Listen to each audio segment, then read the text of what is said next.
Ngayong araw meron tayong napakagandang manga na pag-uusapan, ito ay ang Kagurabashi o Killer Hornet, isang bagong henerasyon ng shonen na masasabi nating pumalit sa Black Clover pagkatapos nitong lumipat sa ibang magazine. Pero ito ba ay maganda gaya ng sinasabi ng lahat? Ito ay ating tutunghayan ngayong araw. Ang manga ay tungkol sa kwento ng isang lalaki na may pangalang Chihiro na ang buhay ay biglang binago ng isang trahedya at ngayon ang kanyang daan ay binabalot ng dugo. Puno ng malakas na determinasyon, ang tanging gusto ni Chihiro ay paghihiganti. Ito ay tunog promising pero ating titignan sa ating mga sarili kung itong forbidden fruit ay matamis gaya ng sinasabi ng ilan. Ang kwento ay nagsimula sa maikling sandali sa nakaraan kung saan ipinakilala sa atin ang pangunahing karakter at ang kanyang ama. Ang kanyang ama ay maalamat sa panahong ito, siya ang greatest swordsmith sa buong bansa. Ang kanyang abilidad sa paggawa ng espada gamit ang isang espesyal na teknik ang pumuri sa kanya na mas mataas kaysa sa mga mandirigma na gumagamit ng kanyang sandata. Ito ay sinabi na salamat sa mga espada na ginawa ni Rokuhiro Kunishigi na gawa nilang manalo sa digmaang SETI 15 taon ang nakakaraan. Sa pangkalahatan siya ay nakakamanghang tao, may dedikasyon sa kanyang gawa, at seryoso tungkol sa paggawa ng bawat espada. Gayunpaman, sa totoong buhay siya ay nakakatuwa, pinapayagan ang kanyang sarili na lokohin ng mga ilang mangangalakal na nagbenta sa kanya ng ilang goldfish na nagpapatiyak sa kanya na sila ay maaaring magbigay ng kaginhawaan sa bahay, at sa pangkalahatan magbibigay ng magandang palatandaan. Sinasabing ang pulang isda ay nagbibigay ng good luck, ang kulay itim ay pinapaalis ang kaguluhan, at hindi niya maalala ang kasaganahan ng makulay na isda, pero si Kunishigi ay masaya sa kanyang binili kahit na may oras siyang makipag-usap sa kanila kung siya ay may libreng oras na nagpapalito sa kanyang anak. Paminsan-minsan, isang kaibigan ni Rokuhiro na nagngangalang Shiba ang bumibisita sa pamilyang Kunishigi at ipinapaalam ang tungkol sa nangyayari sa lungsod. Tinatanong din niya ang batang si Chihiro kung paano niya pinag-aaralan ang tungkol sa sining ng pagpapanday na kanyang sinasanay bawat araw. Pero bagaman ang pangunahing karakter ay nagmumukhang hindi interesado sa lahat, at marahil pagod sa madalas na kwento tungkol sa kung paano kakul ang kanyang ama, gusto pa rin niyang maging isang mahusay na swordsmith gaya ng kanyang ama. Sapagkat ang kanyang anak ay gustong maging swordsmith at saka siya ay magiging 15 taong gulang nagdesisyon si Rokuhiro na sabihin kay Chihiro ang tungkol sa lahat ng aspeto ng kasanayan sa paggawa ng espada.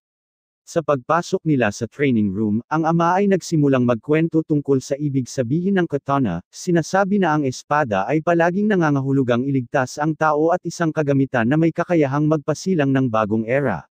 Gayunpaman, sa lahat ng ito, ang katana ay isang sandata para pumatay ng tao. Ipinapakita kung paano niya madaling nahati ang target. Ang swordsmith ay kailangang panagutan ang pasan na ito, dahil ang kanilang ginawa, kung nasa maling kamay, maaaring kumuha ng inosenteng buhay. Ayon kay Rokuhiro, ang espada ay kailangang ginagamit ng isang tao na may paniniwala at responsibilidad, isang tao na wawakasan ang kasamaan at puprotektahan ang mahihina. Ito ang mga pinakamahalagang katangian na nagpapahintulot para ang swordsmith ay maaaring magbigay ng katana sa isang tao. Kung ang espada ay napunta sa kamay ng masamang tao, ito ay magiging mabigat na pasan sa gumawa, dahil ibinigay niya ang kanyang ginawa sa maling tao, at dahil dito, ito ay importante sa ama na malaman kung ang kanyang anak ay maaaring mabuhat ang ganitong pasan. Bagaman, hindi pa rin sigurado si Chihiro, siya ay handang kunin ang responsibilidad kung ang kanyang katana ay napunta sa masamang kamay. Pagkatapos 3 taon ang nagdaan kung saan tayo ay napunta sa isang bayan na inaatake ng mga yakuza. Sa panahong ito nakakita tayo ng mga taong pinapatay. Ang mga taong ito ay sinusubukang gumawa ng rebellion laban sa mga yakuza para maibalik ang kapayapaan ng lungsod, pero ang mga yakuzang ito ay walang awa sa mga taong nagtatangkang magpalabas ng pangil sa kanilang grupo. Sa panahong ito direkta nilang binisita ang mga taong nagdulot nitong paggambala, ang kilusan ng liberation. Pagkatapos na patayin ang halos kasapi ng grupo sa isang gusali, iniwan ang isang taong buhay para ibigay ang impormasyon tungkol sa Liberation Army. Gayunpaman, kahit sa ilalim ng pressure ng pagbugbog at saka sa katotohanan na isang magician ang nasa likod nitong grupo, ang hostage ay hindi sinabi ang impormasyon tungkol sa kanyang mga kakampi. Pagkatapos isang magician ang nakialam sa sitwasyon na nagdesisyong ipakita kung gaano siya kawalang alam na tila hindi pa nakakakita ng sorcery.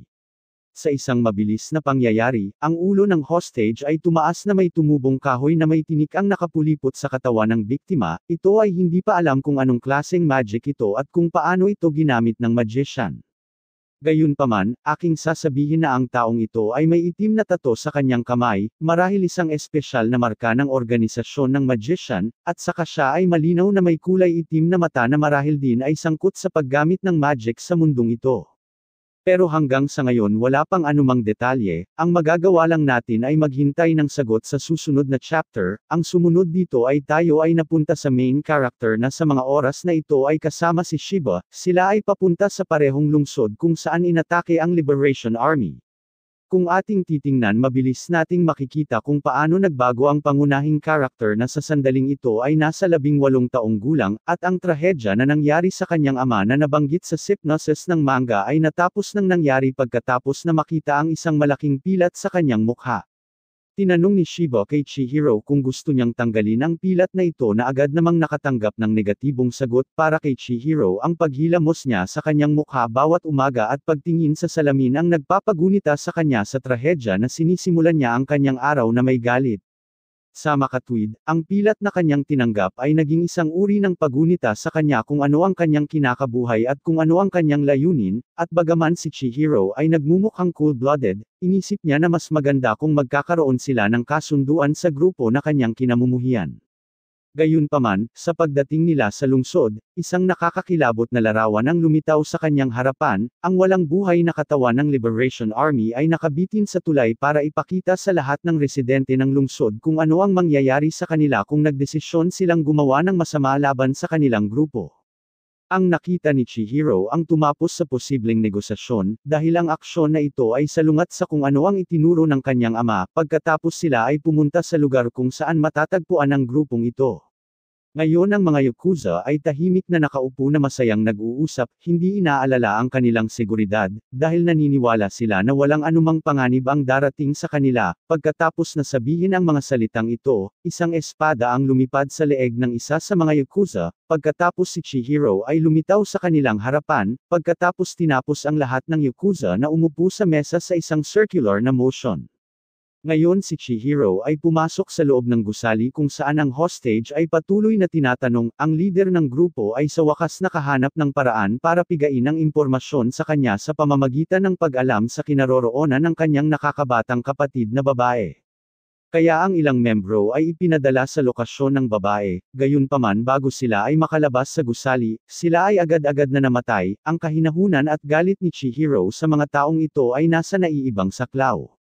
Pero sa kabila nito, siya ay may intensyong makipag-usap sa kanila bago niya tapusin ang mga ito. Sa huli ang mga taong ito ay walang karapatang humawak ng mga katana sa kanilang mga kamay, dahil dito ang mga Yakuza ay hindi pinahintulutan ang kabastusan na ito at mabilis na inatake si Chihiro, at sapagkat mayroong maraming kalaban, nagdesisyon si Chihiro na gamitin ang isang katana na may naiukit na magic na ginawa ng kanyang ama bago ang trahedya. Pagkatapos, ginamit niya ang espesyal na katangian ng espada, nagawa niyang mahiwa ang mga Yakuza na lumalapit sa kanya sa pamamagitan ng paggamit niya ng Black Goldfish Technique para mahiwa ang hindi mabilang na kalaban na parang isang alon. Pagkatapos siya ay tumalon at ginamit ang Nishiki Tricolor Goldfish Technique para patayin ang mga ibang natitirang Yakuza na parang tinadtad na karne. Ang tanging natira ay ang leader ng Yakuza, si Chihiro ay intensyong tanungin ang leader tungkol sa organisasyon na Hishaku. Pagkatapos sinagot ng leader si Chihiro na tanging mga baliw na tao lamang ang may tangkang lumaban sa mga taong ito na kanyang tinawag na mga halimaw, gayunpaman, tinutulan ito ni Chihiro at tinanong kung siya ba ay nagmumukhang baliw na tao. Pagkatapos na sabihin ito, sinabi niya na ang kanyang layunin ay wakasan ang Hishaku, katapusan ng chapter. Sa totoo lamang sa kabila ng pagbabago ni Chihiro pagkatapos ng trahedya, patuloy pa rin niyang sinusunod ang ideolohiya ng kanyang ama. Gayunpaman, ngayon na siya ay pumasok sa madugong paglalakbay ng paghihiganti, at ako ay interesado sa kung ano ang kahahantungan nito dahil sa hinaharap ang marka marahil ang hindi magiging tunay niyang layunin.